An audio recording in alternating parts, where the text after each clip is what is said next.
Welcome to Your Mental Breakdown, the podcast where you get to follow along with a client in real therapy sessions. And you'll hear two licensed psychotherapists That's us. breaking it down afterwards, so you get a look behind the curtain. In this episode, we talk about seeing Drew's progress and what's next for him after getting the support of his parents and putting in his 2-week notice at work. In the session, we look at how issues from his past relationship have shaped how he approaches his current one. And in the breakdown, we highlight Drew's growth and how he's feeling more confident in himself as he starts to recognize triggers without repeating old patterns. Stick around.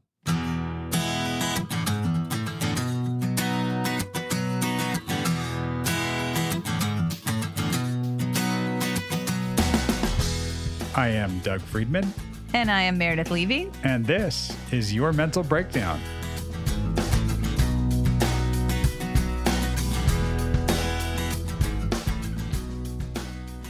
Hi. Hello. Hello. How have you been? I've been very well, thank you. I'm almost used to seeing you on my computer instead of right next to me. I know. It's an almost. Right. Not better, not worse. No, it is worse. It's worse. It's worse. Definitely not better. It's just different. Definitely. So you want to hear something so cool that I did last night? No. Tell me just crappy stuff. Yeah, I'm sure I could find some of that. Well, I went with my whole family and we went down to the beach at like 9:30, which is usually past my bedtime, but Right. I made an exception. And we went and saw the bioluminescence. That's the name. Oh yeah, the glow in the dark seaweed and stuff like that. Oh my God. It is so fucking cool. You got to go check it out before it goes away. They say it can be a week or a month that it's here, but it was so cool. You can see I guess it's the plankton or something that comes at a certain time of year. But if you draw in the sand or when you walk in the sand, like the wet sand, it lights up like electric blue. Oh, wow. The waves that crash, like sometimes they're electric neon blue. It is so fucking cool. Nice. Yeah. Did you just sneak into the beach or was it open? No, and it was a lot of people, more than I had no idea. So we parked at the bottom of the hill and then walked across PCH, of course, where there's a light, because don't ever run across PCH. Pacific Coast Highway, right? Pacific Coast Highway. But the sand people, everyone was on the sand, it just, you can't park in the parking lot. But there was a bunch of people there and it was freaking cool. I guess during the day, the ocean looks red. So that's why it's called red tide. And then at night, it's the bioluminescence. So anyway, I really had no idea. I don't know if that's the first time I've seen it or maybe I just don't remember, but it was a spectacular event.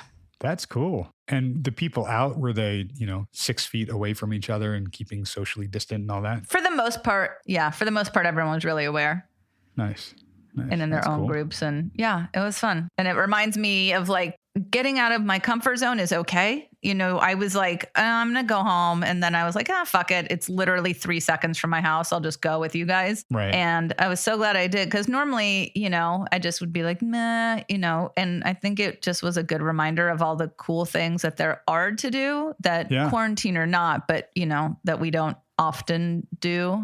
So have you seen, there's a great clip floating around of a guy reading a bedtime story to his kid about, tell me the story about the coronavirus again. And it's a guy in a British accent. It's looking back on, the year was 2020. And it's so cool. It's all about this was the time when, our species remembered what it was to be human and to find humanity. And this is where the shift started, which is a wonderful sentiment, and you think if you pull back and see sort of the wide shot of this whole thing, there's going to be a paradigm shift. I mean, totally. Yeah. We're still in it. So there's really no way to know it or know what it'll be like. But this was a really cool clip, and we'll attach it to this. Looking back and finding all the positives in it instead of just looking at we were all fucking locked up and it was hell. Well, and that's, it's something, the old phrase, hindsight is 2020. And that's, I think, one of the tags in it, because we're not going to be able to know in the future what the impact of this will have had. Yeah. You know, we're having the impact now, and we're having the experience now. So it's really hard to kind of look at it objectively, right? Right. Yeah, no, for sure. On that note, we were both going for the segue. That's funny. Oh, we were? Okay. Yeah. It's funny. I was going to go with, on that note of looking at things objectively, my mom, who is also a brilliant therapist herself, listens to the podcast, and she was talking to me and said, gosh, I noticed that, she didn't say, gosh, that's my thing. Sorry. She said, I noticed that, you know, this week, episode 13 with Drew, there was like this shift in him. I mean, there was a tremendous shift. And she knows episode 12, he was emotional and was able to express that and let that out. And she, as a therapist, and I guess a fan, was able to recognize and hear a definite change in him, in how he presented himself, how he talked, how he was thinking about things. And just from having had that experience of walking through the emotion in episode 12 and how he now sounded in episode 13. Really cool. Mama Friedman, wait for episode 14. Wait till you hear this one. Yeah. So let's get at it.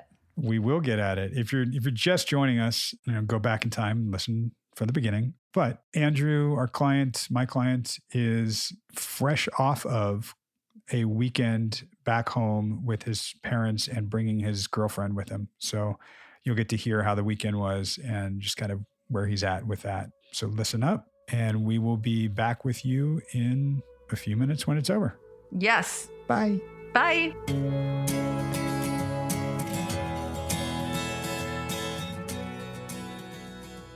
So I went to work this morning, and that's another thing too. I'm putting my 2 weeks in next week. Really? I'm like super excited about that. Yeah? Yeah. Tell me about that. Super excited. Kind of before I went, there's just been shit going on at the job. And so it's gotten to the point where I'm like, I don't get paid enough to do this. And so I had a conversation with my parents a couple of nights ago when we got back. And I was like, hey, like I need help for the next 2 months because I'm going to put my 2 weeks in and I need your support here. And they're like, yeah, for sure. Like, we got you. Don't worry about it. Nice. And so I basically put my 2 weeks in, but my buddy, I talked to him yesterday. I called him yesterday morning, and he's my owner's cousin. And so I was like, hey man, like I'm done. I'm putting my 2 weeks in. He was like, well, come work for me. And I was like, yeah, cool. And so I'm going to go there and kind of do exactly what I want to do. Really? Mm-hmm. It hasn't officially happened yet, so I'm not trying to count my eggs before they hatch, but it's something to look forward to at least. Yeah. So I'm really excited for that. I think I'm more relieved to get out than anything because it's been a storm, you know, is the best way I can describe it. When we first talked, I always talked about doing my own thing. Yeah. It's just been the fear of what's next. And so once I kind of got the mindset of my parents helping me with the next 2 months, then it's been super relieving and allowing me to kind of like really figure out what I want to do. Now, kind of getting through it and understanding like, okay, everything's going to be fine. What do I want to do? It's been like a really good clarity. I want to do exactly what I'm about to do with a friend, but I want the time and the ability to do what I want to do. Which is what? You know, like creating my own shit and getting it out there and starting that. And so, yeah, it's going to be really exciting. Yeah. It sounds like you got a path laid out. It's interesting how these two things kind of coincided. Running away from something and running to something. We've talked about this a little bit, right? Yeah. Like it's more empowering to run to something. Sometimes you need to run away from something though, right? Yeah. And you kind of have a little bit of both going on. Yeah. Right. And you're smiling ear to ear right now. Yeah. Why? Yeah. It's, I think for the first time since I've moved down here, I kind of feel like I got a footing and like I'm finally figuring out what I want to do. And so now it's just like, it's fallen into place. It hasn't yet, so I'm trying not to get too excited about it. But there is that excitement of what could happen. Yeah, that excitement's okay. It's sort of like, you know, people say to me like, oh, I don't want false hope. Like, there's actually no such thing. Yeah. Hope is hope. Yeah. You know, if you feel hope, that's a great feeling. Mm-hmm. Right? If you're feeling excitement, that's a great feeling. Sometimes we don't want to feel that hopeful or that excited because if we do, then the downfall, you know, is huge, right? So if I just temper that, if I don't get too excited, don't get too hopeful, then if it doesn't work out, I don't know how far to fall. Exactly. Right? Then we also don't get that uplifting feeling either, though. Yeah. Yeah. And I totally agree with that. And I think there is excitement and there is hope. It's just I'm not trying to get too excited. Like I don't want to say this is what I'm doing yet. Which is perfectly logical. Yeah. That's great. Yeah. I notice you've been smiling pretty much ear to ear. Yeah. You can't stop smiling because of this excitement, because of the, and that's great to feel that. Mm-hmm. I think the idea of like not counting the chickens before they hatch, you can count your eggs before they hatch because they're just eggs, right? Yeah. But not getting ahead of yourself. Yeah. Because that's also scary. Like, oh, I don't know what I'm doing here. I don't know that uncertainty will click in. Right? Yeah. But you've got a couple of steps. Yeah. And it feels better. Got the safety net, which was huge. Huge. There's something about knowing somebody's on your side. Mm-hmm. But, they got my back. Yeah. So same thing with the safety net from parents. Mm-hmm. They've got my back. Mm-hmm. So now I can go out here. Right? And what you'll discover, it's sort of like you're just out on your own. Mm-hmm. It's scary, but you build that confidence. Right. So to have somebody you can rely on, mm-hmm. I think you're doing that to jumpstart your confidence, to show you can rely on yourself and others, as opposed to can't rely on others. They're going to let me down. Don't have hope. Don't have these crazy excitations or expectations of things. Just keep it mellow, keep it low, just in case. Right. Yeah. And like past experience, like if previous girlfriend, I think this is a great time to kind of bring that up. She was super against drugs, alcohol, going out, anything of that sort. Right. And so when I would smoke, she would yell at me, what are you doing? Why are you doing this? Wow. That kind of thing. Yeah. And so now kind of having that in my mind, I've always been kind of timid to even smoke around girlfriend, have a glass of wine, kind of anything like that. Right. And now she's kind of allowing me to do what I want to do. And I'm not saying like she wants me to go out and drink 2 fists and get blacked out, but she's giving me the security to be who I want to be and do what I want to do. How? Previous girlfriend, if I knew I was going to have a beer, I'd drink 10 because I was like, fuck it. Like if we're going to do one. I'm going to get in trouble. Might as well get in trouble for something. Exactly. Yeah. And now it's like, well, now I can have a glass of wine and not feel like I need to have 10 because like I can do it again tomorrow night. I don't feel like I have to get it all out at once. Right. It's more so, okay, like if you want to have a glass of wine, go for it. Do what you need to do. And that alone has been really nice because it doesn't make me feel like I have to be somebody else, Yep. That's a huge key because that somebody else part, we take that on. Yeah. Previous girlfriend freaking out with you, smoking, drinking, anything. Yeah. We're feeling judged, but the judgment is hers based on her experience, her life. Yeah. But we take that on for somebody else. Yeah. Right? Yeah. Now you're with somebody who's like, yeah, go have a drink. No problem. And she loves me still because like, it's all good, Well, and I'll make this leap. You can tell me whether or not you think it's accurate. Is previous girl, by you drinking, she felt threatened and had some judgment for herself of that, projected it onto you. You felt like shit because you were disappointing her. You were being judged. You were doing something wrong. Yeah. Even now, there's probably a little voice, that critical Vader voice that pops up going, don't drink. It's wrong. Yeah. Shouldn't do this. Yep. But that's previous judgment. Right. And when you go, wait, I got no judgment. I'm actually okay with this. Yeah. And what you're learning when it's not projected onto me, I don't have that issue. What do you think of that? Absolutely. And I think it's allowing me to like figure out who I want to be versus who she wants me to be. Nice. Like I think that's been like a huge revelation over the last, I would say 2 weeks, not a who's going to make her happy situation. Right. Because I really found that she loves me for me, not for who I think she would want me to be, which has been like, again, a huge stress relief. I think the last 3 months have been kind of rough.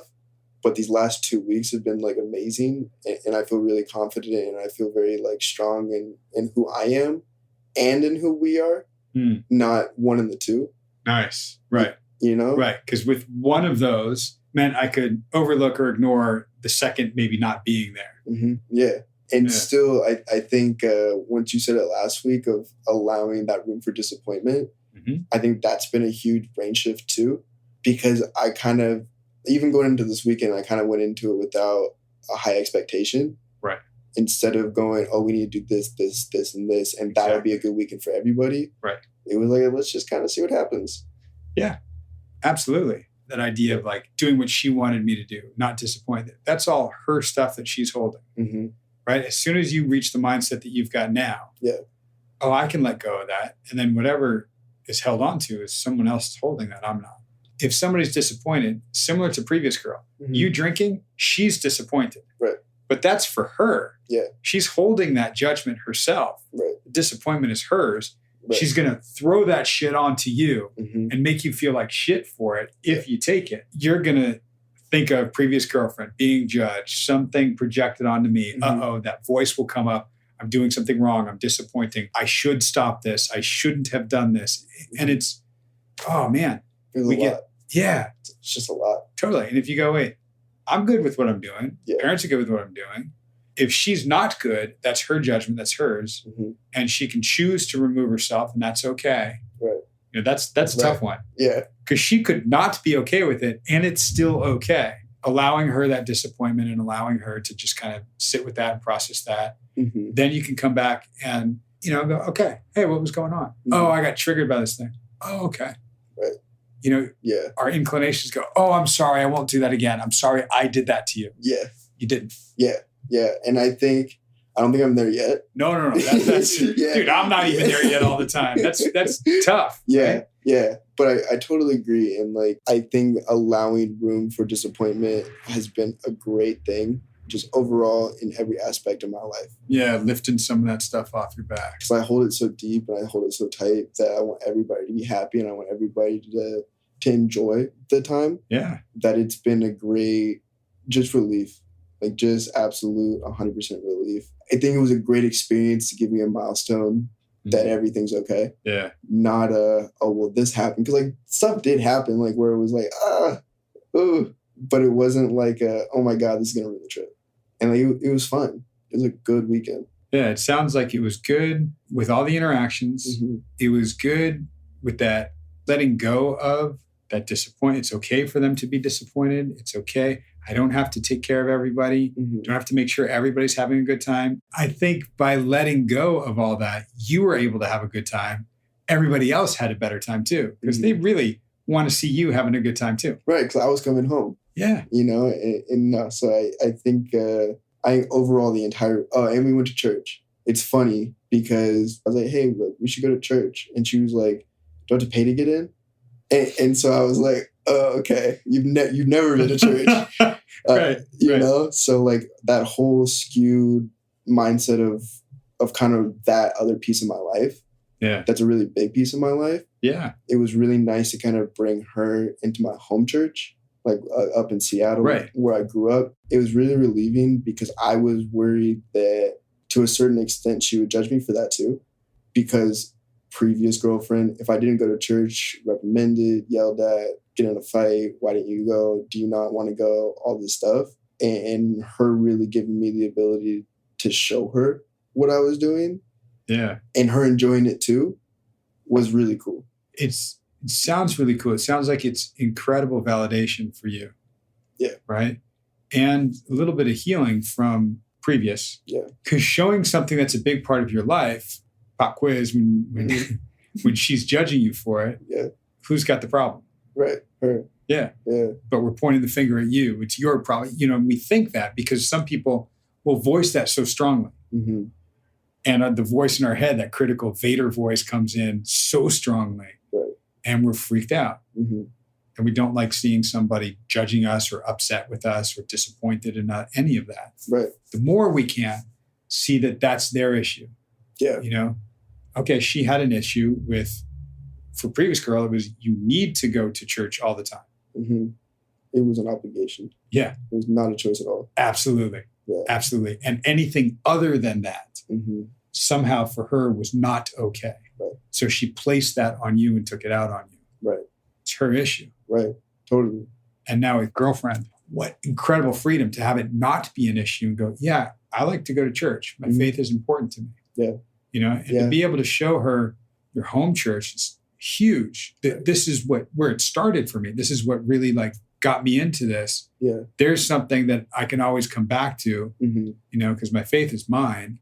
Absolutely. And like the other thing while I was listening, I was kind of thinking the other kind of bigger thing to the extent of putting it on me, but it was her problem, was my mom it was like a quick, I think it was after church actually. And she kind of came over and she was like, I know I've been a bad mom and like all this stuff.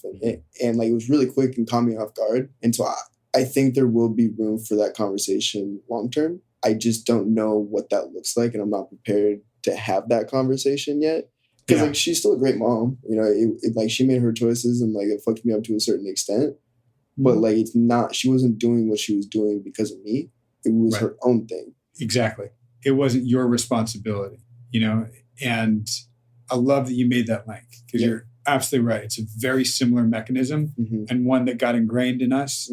And we're actively loosening that and going to shift that a little bit. Her getting messed up, you took the responsibility for. Right. Yeah. So that was probably where a lot of it started. Right. Yeah. And it just got reinforced and reinforced. But you are really actively like looking at things differently, trying things differently. You know, it's clicking in. It is. Yeah. Like I can really feel it. You know, which keep saying the word cool, but it is really cool. Yeah. Because like I don't even know the words to describe it because it's almost like I just woke up. You know, I'm like, oh, yeah, okay. You just unplugged from the matrix, right? Yeah. And it really is seeing things as they really are. Right. And one of the things that we'll also get to is letting go of seeing things as they should be or as we want them to be because we can't control that. Right. You know, and as soon as we are able to let go of that and go, oh, right, I don't control any of this and that's okay. You're able to see things. It is cool. Yeah. It's a more authentic way of living, which is what you've been wanting. Yeah. You know, you're going to get triggered and shit's going to snap sometimes for sure. Yeah. But that awareness that you're building now and being able to see it around you and experience different is awesome because you're reinforcing those trails that you want to go down. Yeah. So keep telling me, I mean, you were like, I asked about asking parents for that safety net, how that went. Yeah. It was funny because more times than not, when I have a conversation with my dad, he'll give me advice when I'm saying something like mid-sentence. And so I was like, to an extent spewing, but after like the first thing I said, he was like, okay, well, and I was like, hold on just a second. Nice. Just let me get this out. Good for you. And then you can tell me whatever you need to say. Yeah. Which was that I remember like feeling like, oh yeah, I did that. That was cool. That's awesome. I mean, that's standing up for yourself and what you need to convey. You're like, hang on, I need to get this out. Yeah. Because his first initial reaction was, well, hold up. Like, do you have another job? That was the first thing he said. Right. And I was like, hold on, Dad, let me get this out. I love you pausing him. Is what that was. And I'll point it out so we can start recognizing it because you'll see it around you sometimes. And this is harder. We'll see it in ourselves. He got triggered. Yeah. That was a fear response. Yeah, I want to quit my job. Oh, wait. Yeah. And he's going, this is reminding me of when I felt unsafe. And you kind of hit the pause button. Yeah. Right? Yeah. Let me get this out, talk about this. And it enabled that trigger to just reduce a little bit. You know, and now he can kind of talk to you and he could still have that concern, but it can be voiced as a concern as opposed to a triggered reaction response. Yeah, definitely. I kind of talked about how I want my parents to be proud of me, not because of I'm their kid, but because of what I'm doing. So you guys know that I'll be okay, even though it's going to be kind of a leap and kind of see how it happens. I don't know yet, but it's just nice that they have confidence in me too. Yeah, that leap, it's a leap of faith, right? It's not blind faith. It's a leap of faith and trust. Yeah. And previous experience and what they know and how they see you and who you are. And that trusting is huge for me. You know, because I said that too. I was like, I just need you guys to trust me. Like, please just trust me on this, but just trust me I'm making the right decision. And they're like, okay, we do. I was like, all right, this is way easier than I thought it would be. Absolutely. Man, I love these experiences because, you know, the little things that you talk about, those are little things, but little things accumulate. I mean, feathers and bricks. But those little things and what they're reinforcing is, yeah, we believe in you. You can rely on us. You know, we have faith and trust in you. Yeah. You know, I've got your back so you can go out and explore on your front. Yeah. And I'm really, like, I can't tell you how excited I am.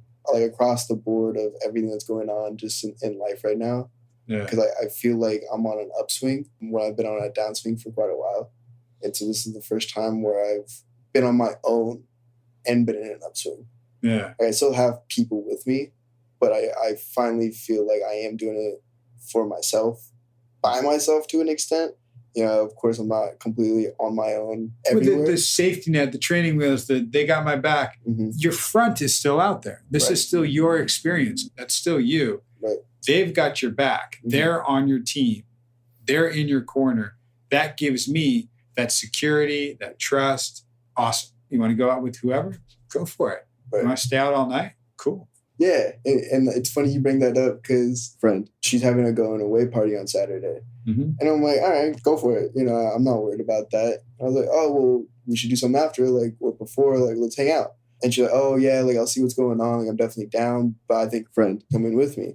Rewind 4 weeks ago, that would have instantly been like, what the fuck is going on? Why is he going and I'm not? Exactly. Absolutely. And I thought about it too. I was like, yo, I'm not being triggered right now.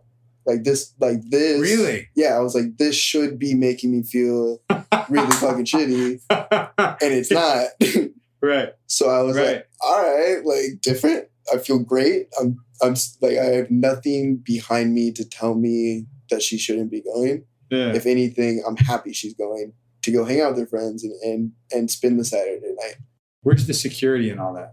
I think it has to do with what we've kind of been doing over the last couple of weeks and the meaningful time that we're spending together, mm-hmm. of really kind of slowing down and being there for each other. Because now that we're almost a year into this, I'm finally understanding kind of like mm-hmm. what she needs.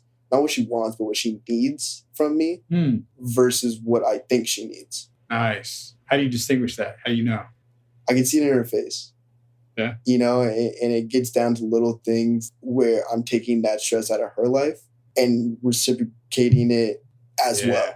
You know, she knows what I need. Like, I'll come home after a shitty day and she can see it. And she's like, let's just sit and talk. Like, let's just hang. And I'm like, all right, cool. That's nice. Yeah, I mean, that's what you've said sometimes is I just want somebody who's there with me. Yeah, without me having to say, hey, I need you to sit with me. Let me play the vice versa. If she stopped doing that, I don't think at this point right now, it would be another trigger. It would be like, okay, what's going on? Let's talk about it. That right there is the key. It's that communication. Right. You know, say all the time that problems are going to pop up. Mm-hmm. Can't make problems stop popping up. Right. We can improve how we communicate when they do. Mm-hmm. And that level of communication dictates how intimate, how vulnerable, how trusting we're going to be in this relationship. Yeah. And I think I've really, again, I think this is pretty new. So it's how I feel right now. But I think I've been doing a lot better job of letting her be her and not, I don't want to say I was controlling, but maybe I was, of, oh, where are you going? Who are you going with? Why are you going? That kind of thing. And now it's like, yeah, babe, go have fun. Like, go enjoy. And that's really kind of shifted the table of her going out. But now she'll call me midway through it and be like, what are you doing? Yep. You know, instead of like me checking in, she'll hit me up midway through it. And it's like, okay, that's exactly what I wanted. And even if you didn't get that, you're not feeling insecure when she's out there. Yeah. Right? Yeah. What you're establishing with her is that foundation of trust, of reliability, open communication, honesty, all that stuff. Mm-hmm. So when I asked you, like, well, where's the security in that? Mm-hmm. The security is our foundation. We're good. Yeah. I know we're good. I know what we have. Mm-hmm. And if she wants to go out there, I don't have that FOMO thing. Mm-hmm. You know, mm-hmm. I don't have to be there. It's cool. Right. You know, and I'm not feeling insecure about what she might do or the choices she might make. And I'm allowing her to be herself because that's who I love. Yeah, absolutely. That's who I love. And like, it was funny because I think I said this last week to her. I was like, I don't care what you do. Like, I'm not gonna tell you what to do anymore. Like, whatever you want to do it. Like, go have fun, go enjoy your life. I'm not here to stop you from doing anything.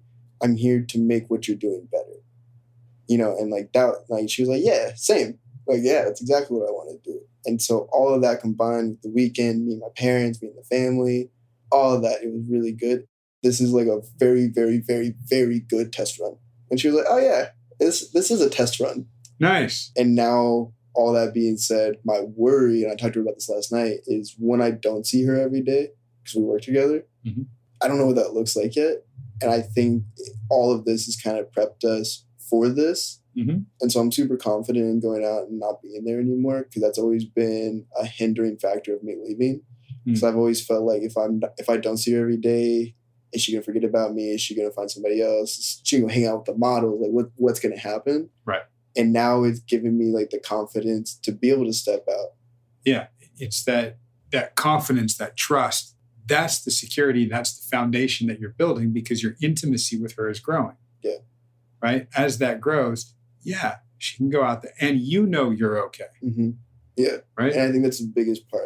I know I'm okay now. Like I know you can have moments of feeling not okay. Yeah. Like we've said, right? Yeah. And that's okay too. Yeah. Because okay. You can even say, wow, this is uncomfortable. She's out there. She's probably drinking. Who knows what she's doing? Mm-hmm. Wait, that's okay. Mm-hmm. Because I know where we are. Mm-hmm. Now I know what we have, and I know how I am with her. And you will have moments, for sure. Yeah, definitely. Definitely. And I think it works both ways. Yeah. Because there are times when you might not necessarily be going out and doing stuff, but just go, I just need a night at home. Right. In my own place. Which has been great too. I feel like being able to say, no, I'm not going to come see you. I'm going to go out with the boys or whatever that looks like. And so it's little things like that to give me the confidence that, okay, like, yeah, you don't go out and get wild. It's not what I'm trying to do, but it gave me the confidence to be able to do what I want to do, which previous girlfriend would never let me. No, there's judgment. Never. You're doing something wrong. And then you would take that on. I'm doing something wrong. I'm bad. Yeah. And what you're getting to experience is, oh, wait, I can allow her to do, she's going to allow me to do these things. And we're allowing ourselves to be ourselves. Mm-hmm. That's what we love about each other. Yeah, it's the best part. It really is. In real life, we see somebody for who they are, and we like that. Mm-hmm. And then we take it, and we try to mold it into a robot and follow, what we're like and what we want to do. Don't drink, don't smoke, go to church twice a week, whatever it might be. Yeah. And that's too controlling, too confining, constricting. We don't like that. It's not real. It's not giving us autonomy. It's just making us a robot. You don't want a robot. Right. You want a person who has their own energy, their own life, and shares that with you. Yeah. If they're just sharing with you a carbon copy of you, right, you're going to be fucking bored. Yeah. I mean, you're cool. Real quick. Right. I mean, true. Yeah. Some people would be like, no, I'd love that. Yeah. No, you wouldn't. Mm-hmm. Like you said, real quick. Because I get enough of me already. I don't need another one. Right. I got one. Yeah. I want someone to shake it up. I want somebody that brings something to me too. Right. Yeah, which is what this is in effect. Yeah. Right? I mean, last girl, if you just started going to church, stop drinking, stop smoking, stop doing it, you do everything she wanted, eventually she'd get bored. You would no longer be you. Right. So the more we're able to do this in our other, the more it reinforces doing it for ourselves. Yeah. So she can go out and do this thing. That's cool. Mm-hmm. And now I'm going to do this. And that's gravy over there too. Like, cool. I can. And then we're being individuals and we're coming together. Yeah. It feels great. Yeah. I think overall everything feels great. It's awesome.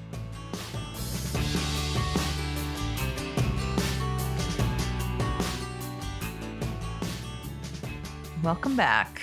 So that was a chock full of surprises. Really? Let's just start. Well, yeah. So not out of the blue. In the beginning, he starts with. Not for him. He's with himself 24/7. Sure. We're only with him 1 hour a week. Yeah. So he starts out by saying he put in his 2 weeks notice, which to me was shocking because I know that he mentioned he wants to do his own thing, but he's never mentioned thinking about quitting or thinking about leaving, not to us at least. Well, he has. Remember, he talked early on about wanting his dad's support to do his own thing. Yeah. Yes. Right. Wanting to do his own thing eventually. Right. But he's never been like, I hate my job or I want to quit or, not that he quit because he hated it, but just that we never heard that, I don't think. We haven't heard much of that. And you as the audience haven't heard probably any of that because some of what he talks about when he talks about work is specific to his work and to the people there. So it's information that's why gets cut out. Right. Because anytime he mentions the company he works for, we cut that piece. Got it. So that makes sense. So if there's ever anything substantive that we want you guys to hear, absolutely we'll cut some things but leave the rest in. But he's talked about work enough to know that it's not necessarily an environment he really thrives in. Right. To say the least. Yeah. So I just was like, what the fuck? You put in your 2 weeks? Okay. So that happened. And it was right off the bat. Like first thing he said is like, how you doing? Good. Put in my 2 weeks. Like, whoa. Right. You haven't even put your butt on the couch and that's coming out of your mouth. All right. Here we go. Okay. Yep. So makes sense. And he also, I guess, when he did that or when he was back at home, he talked to his parents about helping him out financially so that he could leave his work, and they were fine with it. And I thought that was awesome that he was willing to ask and feel okay about it. And he really said he was, and that I guess he's going to probably potentially work with a friend or for a friend or something. Right. And yeah, what you're kind of picking up on is one of the things I thought was really cool just as a therapist as we see, the progress in a client. Remember, again, I said it, say it again, say it probably 3 more times this episode. You're with yourself 24/7. We only see you for 1 hour a week. So for him, he might have been thinking about this constantly and a ton. And what we've worked on is being able to get the support of parents, but not necessarily partner up or have them hold his hand through it. Just having them support, which he was able to ask for it and get it. And that made everything else easier. Right? Yeah, totally. There was a few comments that you made. I'm going to read them all. I wrote them down. Just real quick. Go for it. Running away and running to something. Right. There's no such thing as false hope. Right. And you can count your eggs before they hatch, just not your chickens. You just sort of said that on a I don't know, it was random, but I was like, that is fucking brilliant. It's funny because it's true, right? Yep. I mean, you hit like 3 things I love.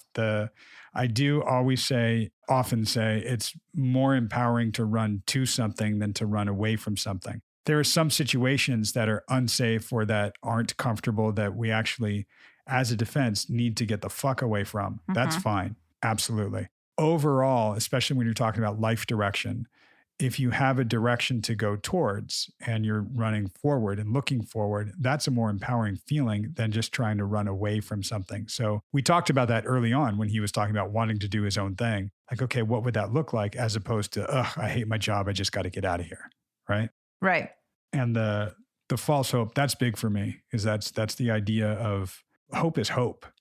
It's a great feeling to have. I think I even said that probably verbatim. It's that idea of false hope is we're trying to temper our excitement or, whatever that energy is by saying, well, it's probably not going to happen. Like we shit on it before we actually get to have it. Yeah. Right. Yeah. And I get the idea of, I think false hope is also some people's way of saying, I don't want to get too excited. I don't want to, have this expectation. And again, I think that is different than false hope. There's sort of the optimist, the realist, and the pessimist. And I think, being a realist is definitely important. And also having the optimism or trying to manifest what it is that you want, I think is moving towards the optimism. So false hope, fine. Yeah, I have a good friend of mine often says, when I win the lottery. Right? Is that good friend Not me? If. Yeah, that's you. Oh, I'm like, I say the same thing. Right. Yep. When I win it, shit, I got to buy tickets. Yep. And look, it doesn't matter if there's astronomical odds against you winning. Totally. You're not buying a ticket for the false sense of hope. No. You're buying the ticket for hope. Yep. Right? Exactly. Absolutely.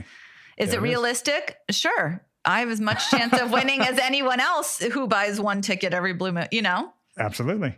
And I don't think many people are going, well, I'm probably not going to win, but I guess I'll buy one anyway, even though it's just throwing money away. That's the pessimist. Exactly.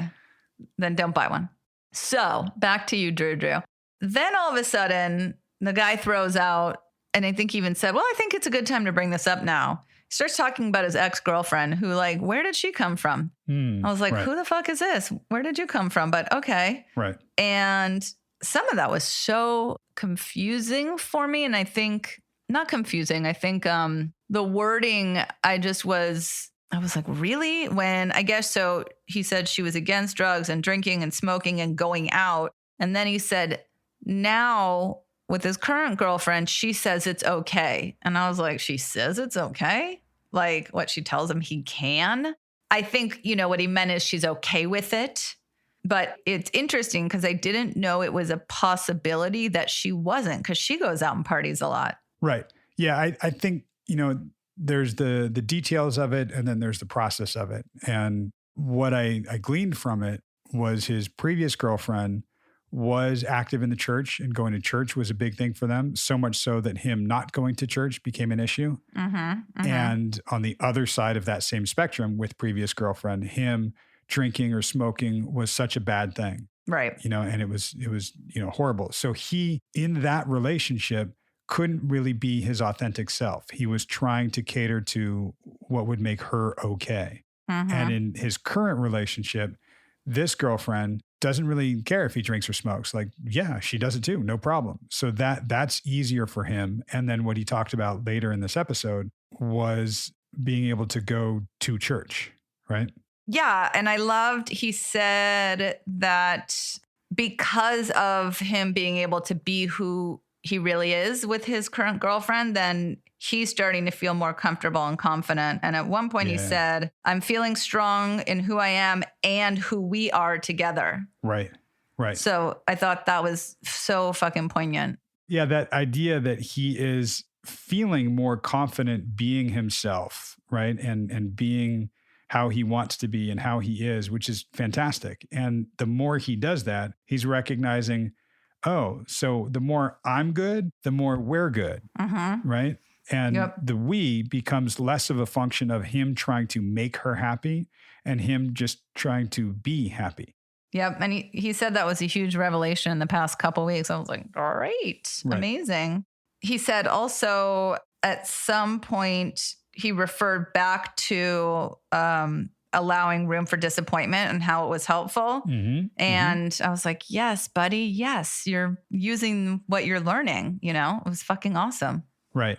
Yeah. It's awesome. And it's that idea of, I think I said it later in the session, that you don't want a carbon copy of yourself. In fact, he even just went, nah, get enough of me already. Right. Which is hilarious and true. Totally. I'm right there with you, Drew. Yeah, we don't want a robot version of ourselves, that's, it will get boring. There'll be less conflict initially, but it will get very boring. And that's, him going, get enough of me already. Right. We don't want that. So all we can do is be the best self we can be, and remember that that's who our partner fell in love with, is being us. Exactly. Right? Hopefully, if you're yourself from the get-go. I was going to say, yeah. Also, there is that piece, and I've encountered this many times, where people are like, you start to hate the things about the person that you fell in love with them for initially, because initially maybe it was novel or different. And hate and love are strong words, but it happens. Sure. It's all right. Sure. And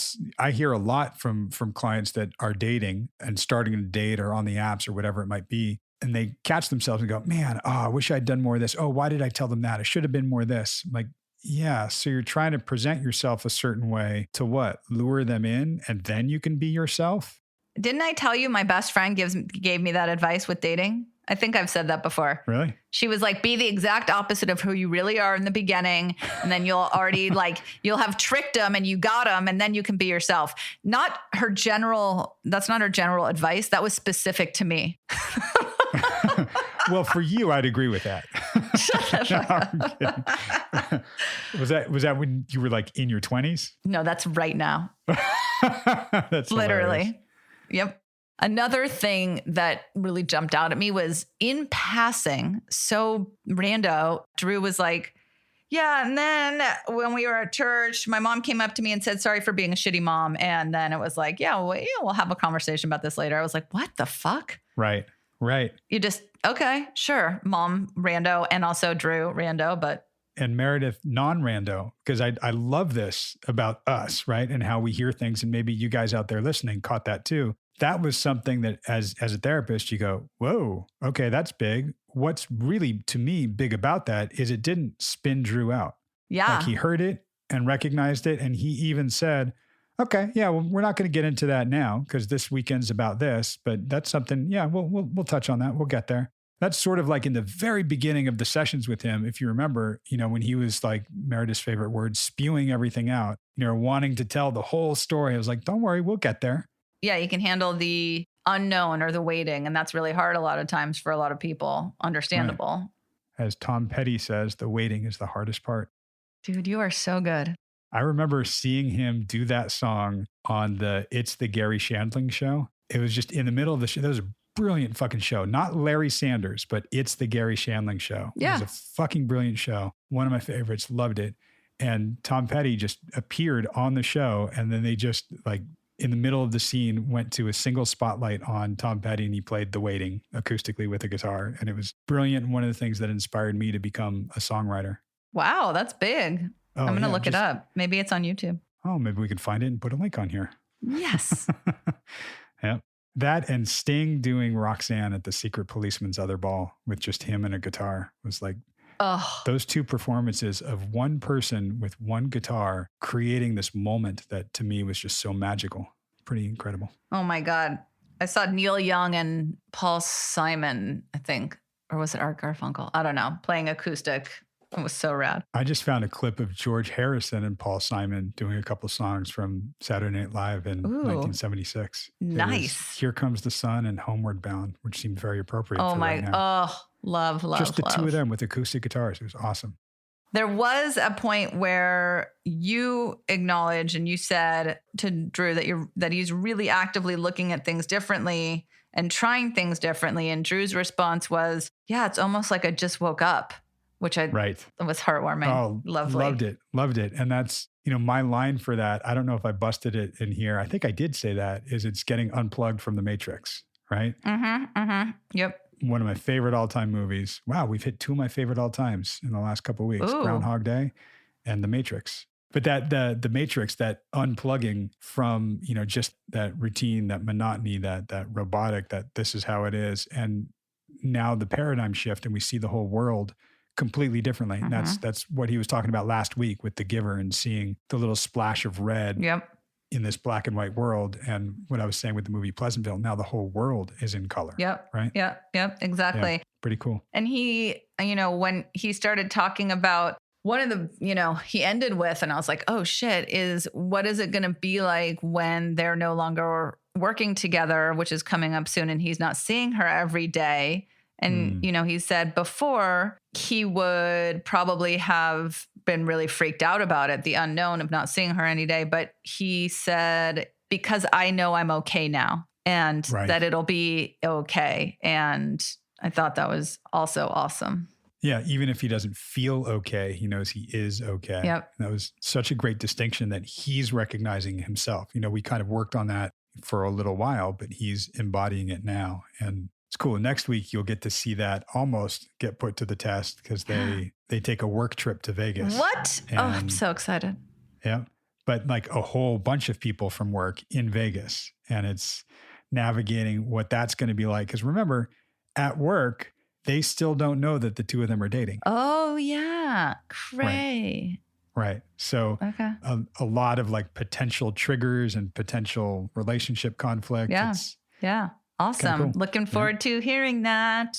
Yeah. So come back to us next week. In the meantime, wherever you're listening to this, please write us a review. It really helps us out. Rate it. Check out the Facebook Lives, the blog that Meredith's been doing on our website, yourmentalbreakdown.com. And stay safe, stay sane. Talk at you soon. And we'll talk at you soon. Bye. Bye.